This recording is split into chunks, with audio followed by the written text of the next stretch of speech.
welcome to today's edition of Upper Bowl Perspective, a Utah Jazz podcast proving that the fans sitting in the nosebleeds know just as much as those sitting courtside. I'm here with my co-hosts, Kyler Sparrow. Power of the people. And Caleb Walker. Good to be here, J. Bobby. Thank you, Caleb. Draft week is upon us, and today we are going to be discussing 5 things the Jazz could do with the 23rd overall pick besides actually picking at 23. We're going to talk about trading up in the draft, trading back in the draft, and just trading it away to get other assets. Time permitting, we'll also talk about a couple sleepers the Jazz could take in the second round with the 53rd overall pick. If you would like to hear some options for the Jazz if they decide to keep the 23rd pick, check out our episodes 1 and 2 of Upper Bowl Perspective from last week. But before we go too far into the Jazz, let's talk about some of the crazy things that have happened in the NBA since our last podcast. I mean, Toronto Raptors are NBA champions. 2 of the best players in the league are out for the entirety of next season, most likely. A top 3 player, who just went to the Lakers to join LeBron. I mean, Kyler, with all the crazy things that have happened in the last 7 days, what are your thoughts? I think if I've learned just one thing, I think I've learned a lot, but if I have to boil it down to one, I'd say that the West is now completely wide open. And I think it puts an even bigger emphasis on the Jazz, bigger stress and maybe more pressure to really get something that can put us over the top, because I think prior to the deal, the Jazz might have been one of the favorites, but I think, the Lakers, like you said, they now have at least like 6, 7, 8 of the top 8 players, and so depending on how they fill out their roster, I think they're the odds-on favorite, but I think with a strong offseason, the Jazz can put themselves right in the mix to win the West this year. Yeah, I agree with you, Kyler. Everything changed so quickly with the KD and Clay injuries, and I think not only did it affect the odds of everyone in the West and knocked Golden State into probably just playoff contention with how they're sitting right now, and we'll see how the rest of the offseason turns out, but and how, when Clay will be able to come back, because I think it was 8 or 9 months was the initial projection, but so he might be able to come back at the end, but do you want him to? So that's 2 of their top 3 people are out for the season, basically, and KD coming off at ACL drastically changes the free agent market and how things are going to play out, because now he may leave, he may stay, but even if he does leave, is someone really going to want to go and pair up with KD, and instead of being an automatic contender, they're going to have to be really, really bad for a year and then possibly be a contender, because who knows how KD's going to come back. The ACL injuries, especially for big men, and KD we sometimes forget is a 7-footer basically, so it's a rough injury. So I think the NBA landscape has completely changed. Yeah. And the reports are that teams are still going to be willing to just go straight after KD, but like you said, I think all the complementary stars, it really affects a little bit. And with the Raptors winning, that's the best chance we have of Kawhi maybe staying in the East. If he stays in the East, that really just leaves maybe the West more devoid of stars than it's been in a really long time, because, we're getting Zion into the West and John Morant. We'll see how he does his rookie year, but we're losing a couple big-time players for next year in KD and Clay, and with free agency, we just don't know where everybody's going. So it's a really big mix-up, and I don't know. I've been thinking about it the last few days, if it makes the Jazz more or less likely to be able to sign a big-time free agent. I just think it changes a ton, and I think the dominoes are going to fall in a very different way. If Kyrie and a big star want to go to Brooklyn, that might leave D'Angelo Russell as an unrestricted free agent, but actually I think he's even more attractive then. But he's going to have a lot bigger market than maybe he beforehand would have with all these injuries and things. So a lot's changing, and I just really hope that the Jazz can make the most of this really short window that's been presented. Yeah, when you look at the West, I'm not sure if there's a team besides possibly the Lakers that I think might be in a better position as we sit right now within, with a better possible path to the Western Conference Finals. We've already talked about the Warriors, but if you look at the Rockets, it looks like Chris Paul is not going to be on the Rockets next season, which severely limits their options. The Denver Nuggets were underwhelming, at least in my opinion, when you looked at them in the Western Conference playoffs.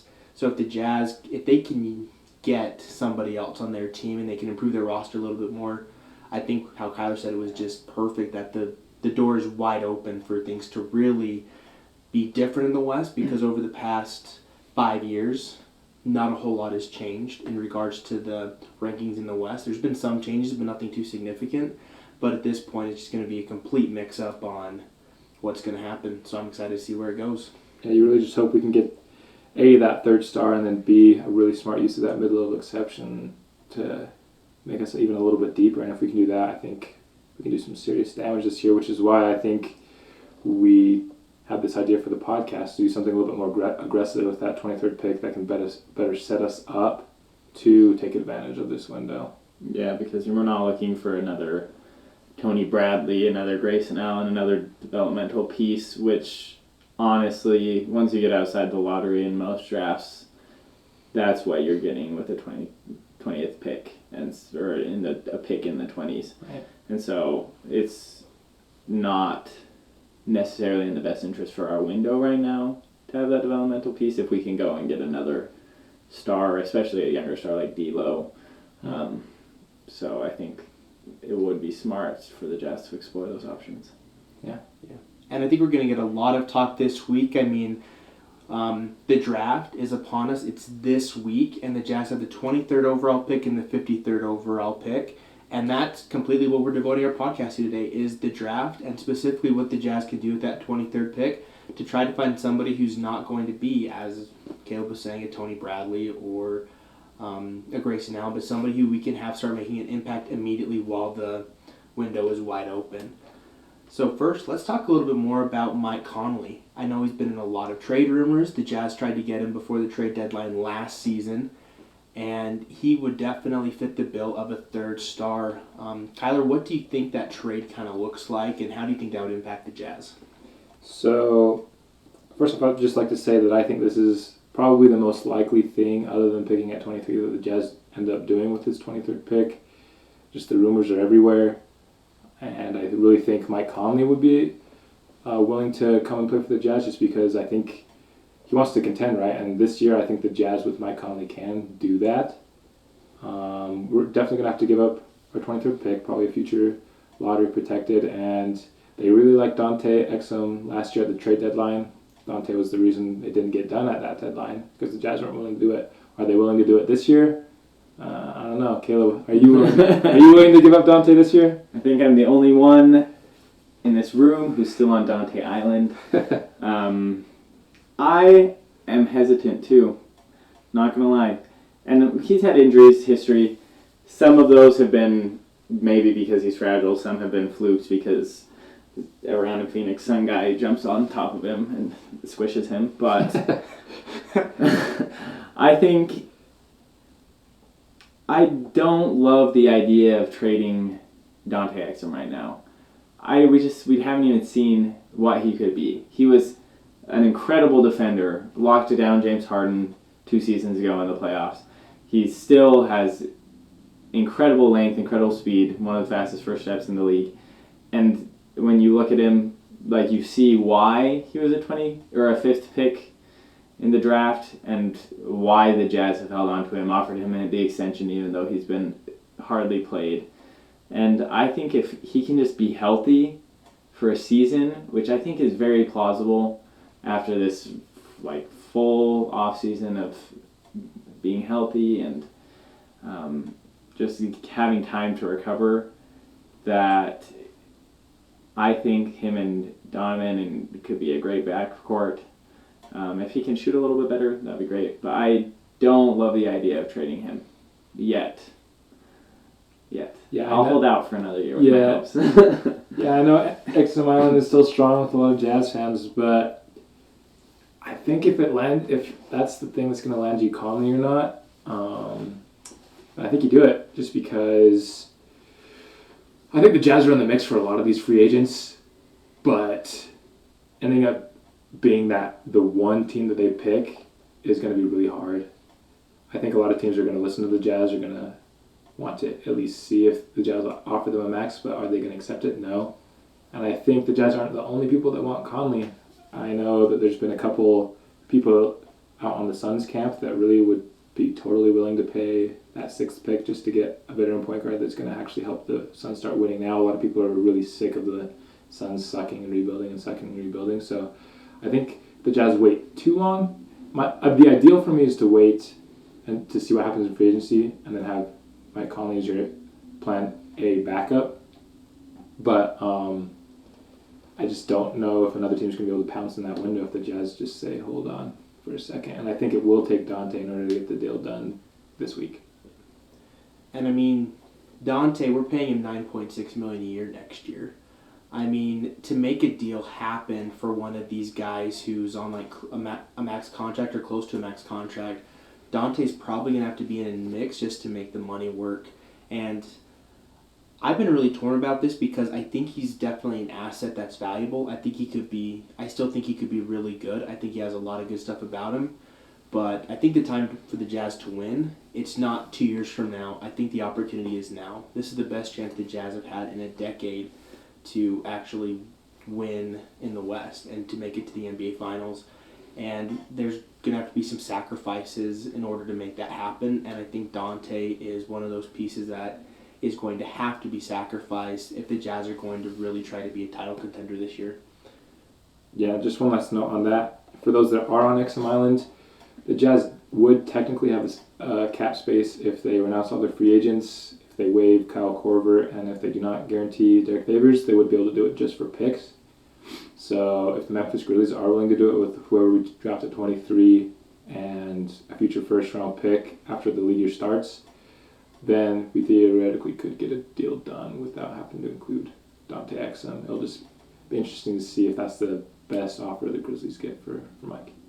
Yeah. All right, well, I think that kind of finishes up our Mike Conley little discussion. The next three guys we want to talk about are options that we would like to see the Jazz possibly trade up for in the draft.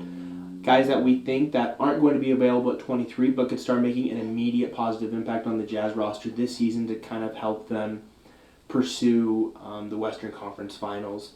So I think we're going to go and we're going to start with Caleb first. He has a guy that he thinks the Jazz could trade up for, and we'll talk about him a little bit.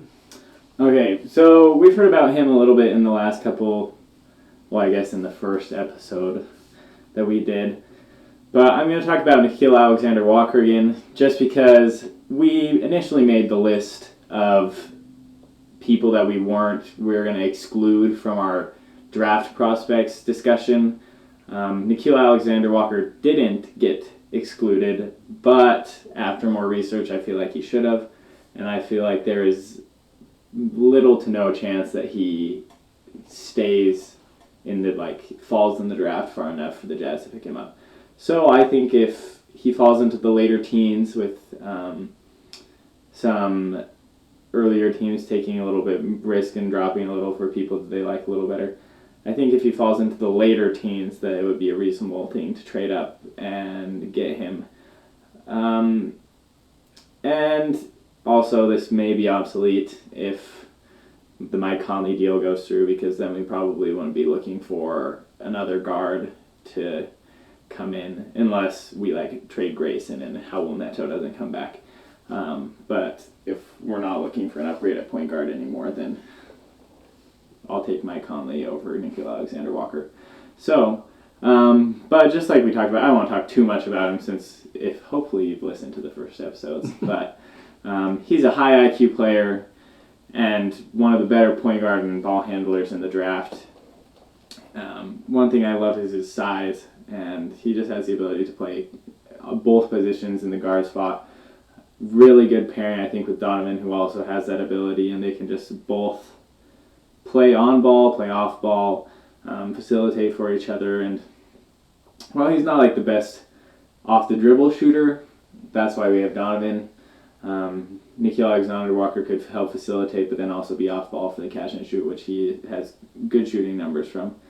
And I think he's just looking at the draft picks and people that were in trade up range. We're not talking about trading up into the single digits, but in trade up range, he was the only one that I really liked enough, except PJ Washington, who I believe is going to be talked about here shortly. Nikhil Alexander-Walker's the only one I liked enough to trade up, and I don't know if I like him enough to trade up. Depends on the deal that we could get done, but if we don't have to give up too many assets to just move up a couple spots to pick him up, then I'd say we go for that. So I'm voting to trade for Nikhil Alexander-Walker if he falls into the late teens. Yeah, I really like that. And I think the reason he wasn't excluded from our original list is because we made that a while back. And he's a guy that early on in the draft process was a late teens, early 20s guy. But because of that skill set, like having a guard or just a player in general that can be efficient both on and off ball, I think is just such a valuable asset. And it only takes one team to fall in love. And so for that reason, he's kind of now in the mid to late teens. So I agree that if he does end up going back to where he was originally projected into the late teens, I would definitely trade up for Nikhil Alexander-Walker because I think, as you said, right now he comes in and is the first guard off the bench for whoever we get to play point guard. And I think he can play a role immediately for the Jazz. So we talked a little bit about this in our first podcast when he was originally brought up. And it was pretty obvious that I wasn't as big on Nikhil Alexander-Walker as you guys were. And I've done some more research for him over the past week or two. And the more I research him, the more I like him. But as I was doing more and more research, I saw a ton of similarities with him and who the Jazz drafted last year at number 21 in Grayson Allen. I actually went through and I looked at a couple of their stats, and it was actually kind of mind-boggling how similar they look on paper. Last year, Nikhil Alexander-Walker had 16.2 points, 4.0 rebounds, 4.0 assists, and 1.9 steals per game. Grayson, during his senior season at Duke, had 15.5 points, 3.1 rebounds, 4.6 assists, and 1.7 steals. And their shooting percentages on both field goal, 3-point, and free throws are all within a percentage point of each other. So, more as a question, what do you think makes him so much better than Grayson Caleb? Because while I really like Nikhil Alexander-Walker, I don't see a place on the Jazz roster for two guys who, from what I can see, are extremely similar players who I think are both a little bit developmental. I see what you're saying, J. Bobby. And looking at the numbers, I see a lot of similarities, like you said, with just the things that you just rattled off. But I think the largest difference between Grayson Allen and Nikhil Alexander-Walker is, one, the defensive ability. He just seems to be a lot more defensively sound than Grayson Allen is. And as we saw from last season, that was the biggest thing that kept Grayson Allen off the floor. He can score better than, say, a George Niang, or even better than, Royce came into himself at the end of the season, but he has that same ability where he can shoot the ball from three, not the best inside the key and finishing, but I think the biggest thing is, one, Nikhil Alexander-Walker can defend way better. Also, he has the facilitation ability that Grayson Allen just doesn't have. Grayson has it, and we saw flashes of that, but I think that Nikhil Alexander just has the ability to play. I think he's a better complement to Donovan. And honestly, I think the biggest difference in him getting playing time would be that defensive ability, which I think would allow him to develop better than we saw Grayson do this past year. Yeah, for me, it's defense, number one, like Caleb said. Grayson didn't come in as a good defensive prospect. Although Grayson did average more assists, I think it was more due to the system. He was on an amazing team, so his teammates were just hitting shots that he was passing at a higher percentage than Nikhil was. I think Nikhil Alexander-Walker is also younger. I think he's longer. And so not only is he just as good of a fit, at least right now, I think he's a guy that helps the Jazz in the future more than I feel like the potential that Grayson gives you. So that's why I would trade up for this guy.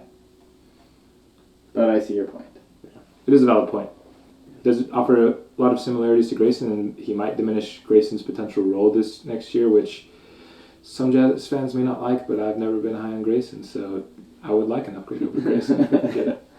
So I guess just basically what I'm getting is that you two both see as Nikhil Alexander-Walker as a better version of Grayson who can defend a whole lot better And then, I mean, like, he also does have a 4-inch longer wingspan, which is helpful. Length helps a lot. Okay. Maybe. Okay.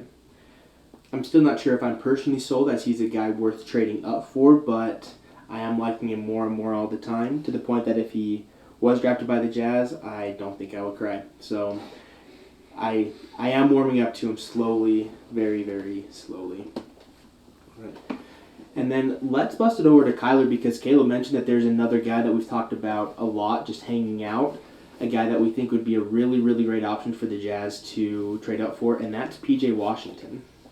So if you guys listened to episode 1, you know I raved about Chuma Okeke as a seamless fit as a future 4 for the Jazz.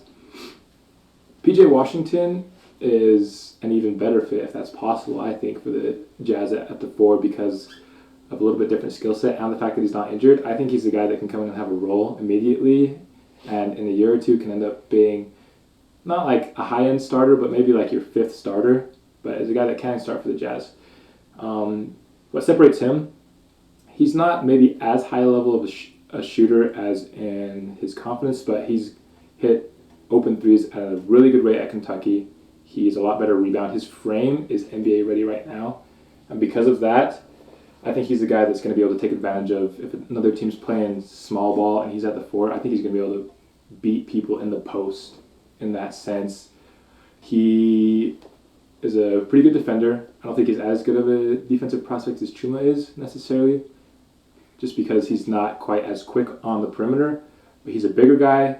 He has a 7'2" wingspan. He is a guy that I think inside-out scorer, two-way player, better rebounder.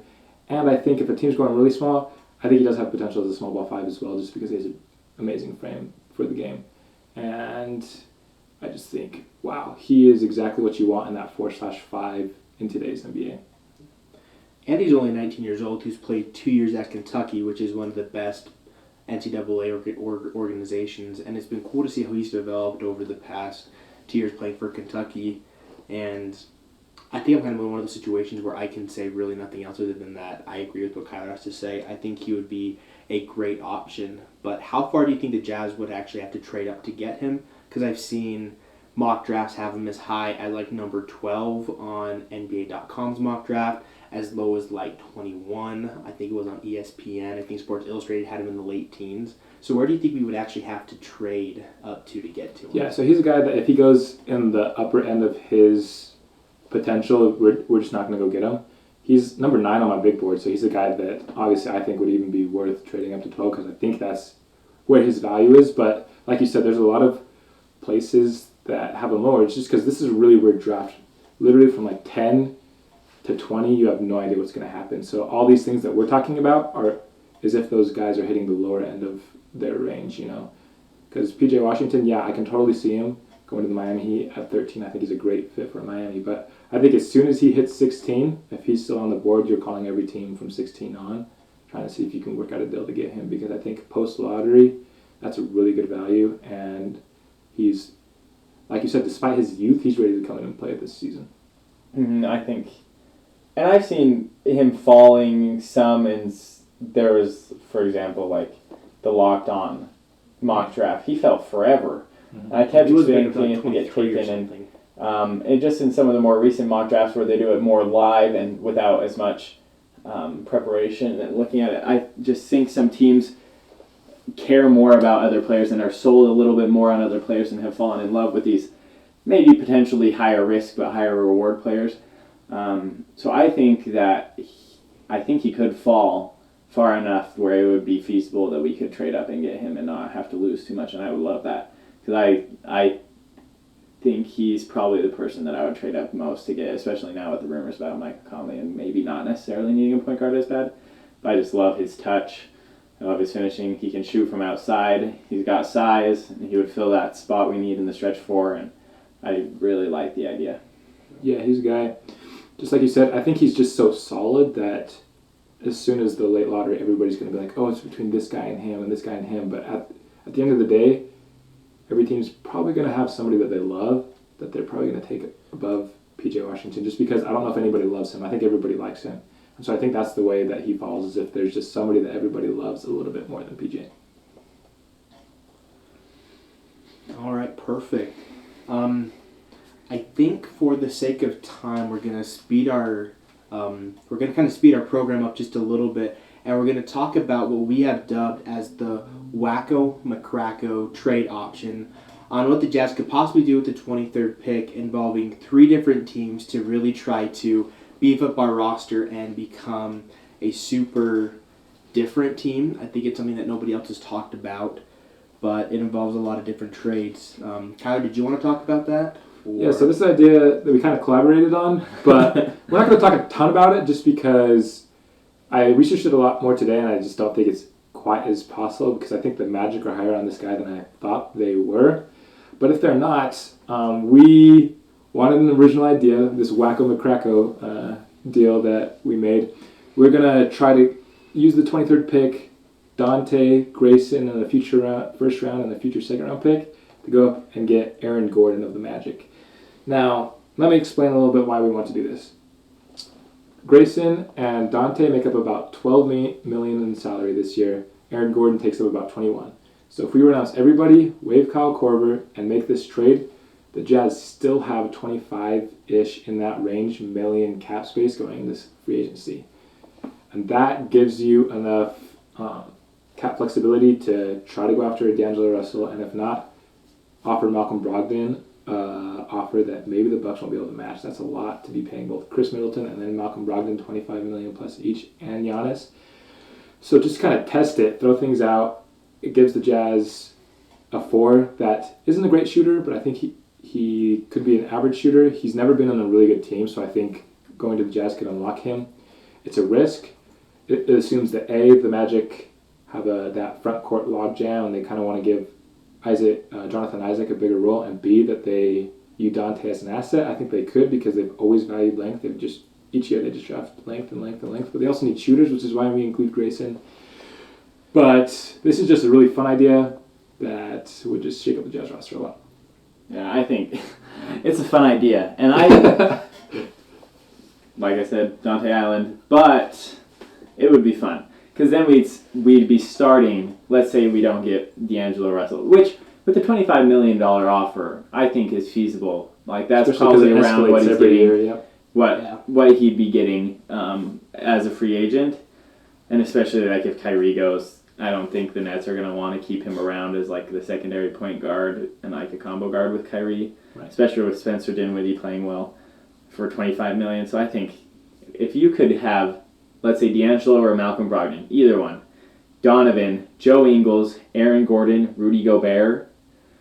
And the mid-level exception to get a little bit of depth, and Jay Crowder. Like, that would be a solid team. And we know, like, They're probably not very feasible. Very hypothetical. Especially, like, even though that's like a 7-man rotation, when you really get into the grind of things, those are your 7 guys. That's all you need for the playoffs. Yeah, all the playoffs teams are 17 guys. Yeah. That's why Golden State struggled when 2 of their 3 best people got hurt, and Kevon Looney and everyone.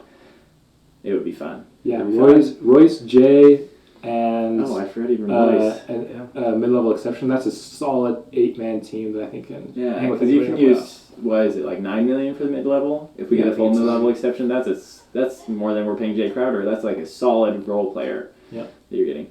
So very fun hypothetical. This is a 2K created Jazz team that we just made right here. Yeah, I mean, I don't know if you would ever get this to actually become anywhere close to a feasible option outside of 2K, but I think if you look at a backcourt with Malcolm Brogdon and Donovan Mitchell, you have one of the best backcourts in the league and a very, very young backcourt, which would just be super exciting to see how they would work together. You have an incredible athlete at the 4 in Aaron Gordon, along with 2 of our centerpieces with Rudy Gobert and Joe Ingles. And at that point, I think the Jazz would become a very, very scary team. I think it would be fun. Like I said, don't think this is going to happen. But if this does happen, I would just laugh my head off and just be incredibly happy because the Jazz would be in instant talks to become the top team in the West, despite the fact that LeBron and Anthony Davis are in LA. Yeah, I mean, and I think that what I like the most about it is we don't compromise our window either. Everybody's in their mid to early 20s, and everybody's on the same track upwards. And so I think we'd be very athletic, we'd be very fun, and we'd be the best, but it's not going to happen. Sad. Too bad we can't just manipulate everything exactly how we want it to happen. Yeah. All right, so we've talked a lot about what we could do with the 23rd overall pick, and we just have a few minutes left with this podcast. We want to talk about some guys that the Jazz should take a look at with the 53rd overall pick in the second round. Kyler really likes Jordan Bone. I'm a big Adam Okah fan, and then Caleb likes Shamori Pond. So let's just take just a couple minutes kind of saying why we like these guys and how we think they could make an impact on the Jazz's roster. Caleb, would you like to start us off? Okay, Shamori Ponds. Shamori? I don't know. We get it. Anyway. We'll figure it out then. Figure it out when we draft him. Yeah. I like this guy. 30-second spiel. He is a scorer. He's a bona fide scorer. He's like a Carson Edwards, hitting more difficult shots, but smaller. That's the downside. But that's why he's a second-round pick instead of a first-round pick. He's only a 6-footer, slight of frame. He's like a 180, a little bit 1/180, I think.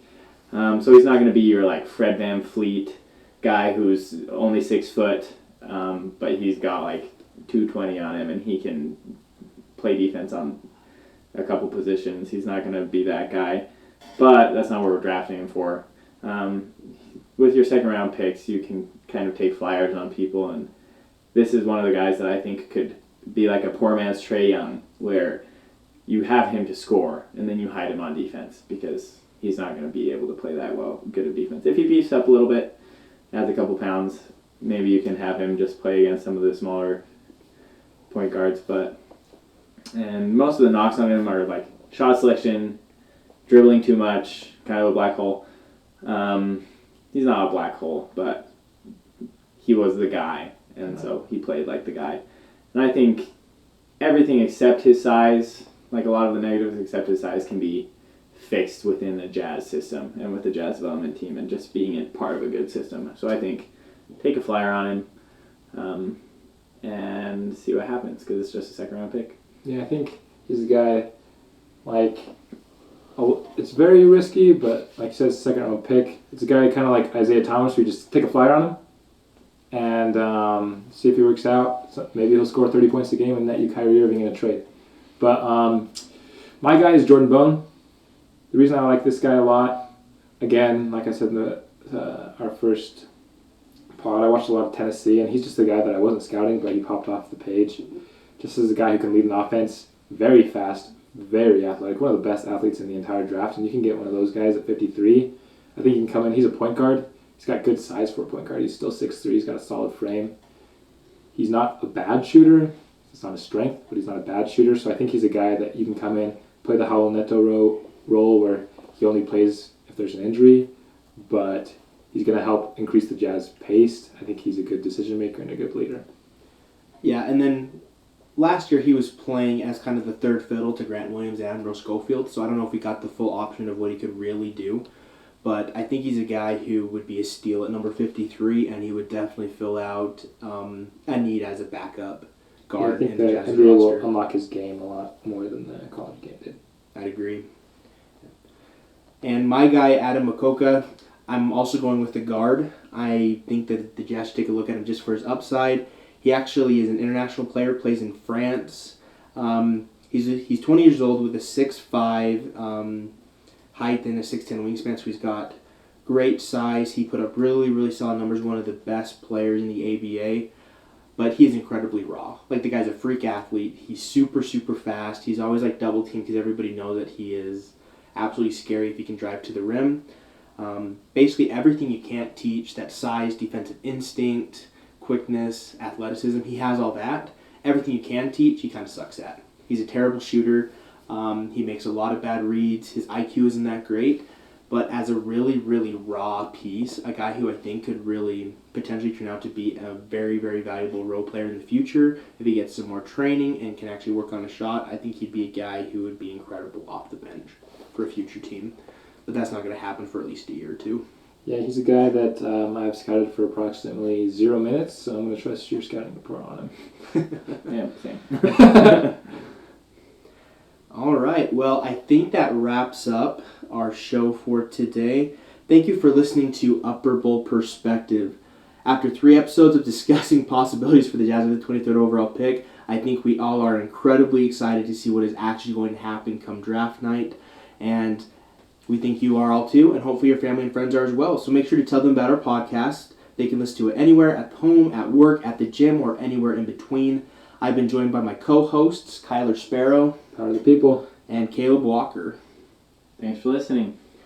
And make sure to like us on Facebook at Upper Bowl Perspective. You can also follow our co-host, Kyler Sparrow, on Twitter at Kyler Sparrow. Do it.